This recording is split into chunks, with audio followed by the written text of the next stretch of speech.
So I have my cake divider sitting down here.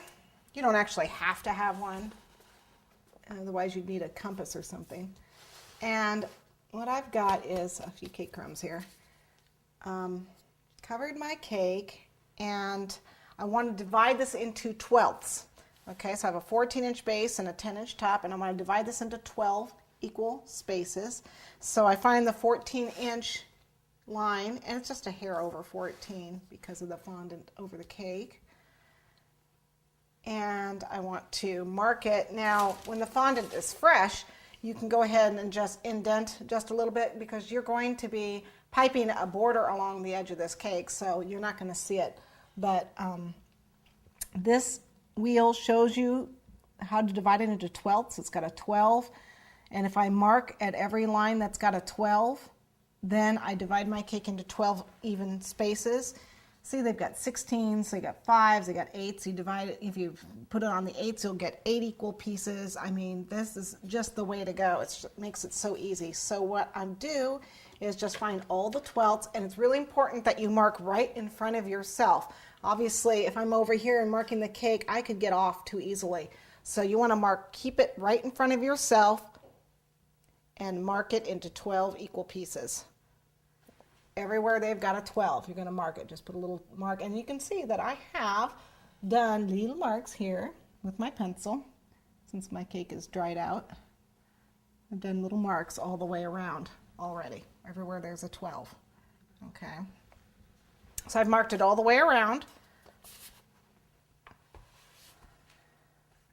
Okay. Now, how do I make my pattern?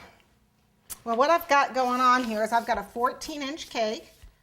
All right, and I've marked it into 12 equal pieces. So here's the 12 marks, and here's the 14, and I know that my bottom cake, this base cake here, is about 10.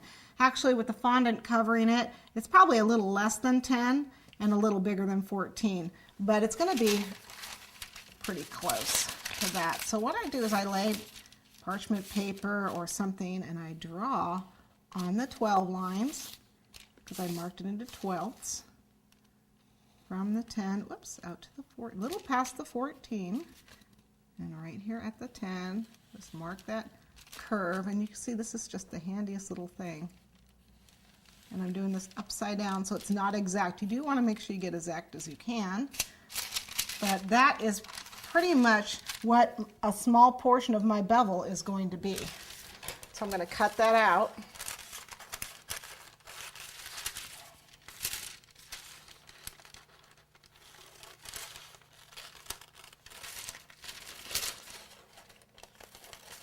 You can use regular white paper too. This is just, parchment paper is just handy and it's easy to see through.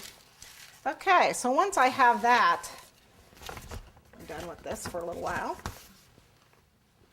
Once I have that, I want to draw my pattern. And I'm just doing a 3-scroll pattern. And the idea of the scrolls that we're doing, the way Lambeth did it, was almost like handwriting. He would write it and then it would, it would just be one continuous scroll, just like, he called them elongated S's or C's or whatever he did. This is a long S, and you can start doing your S like a normal S where you do it this way. Okay, normal S would start up here, or I'm doing a reverse S. Okay, so I'm starting from the base, whoops, down here. And I'm just going to draw like that. Just a nice gentle slope, and I want this to end higher than this so that when I'm piping, this ends up here, and then I'll make a curl and it'll come around down. You'll see it in a minute.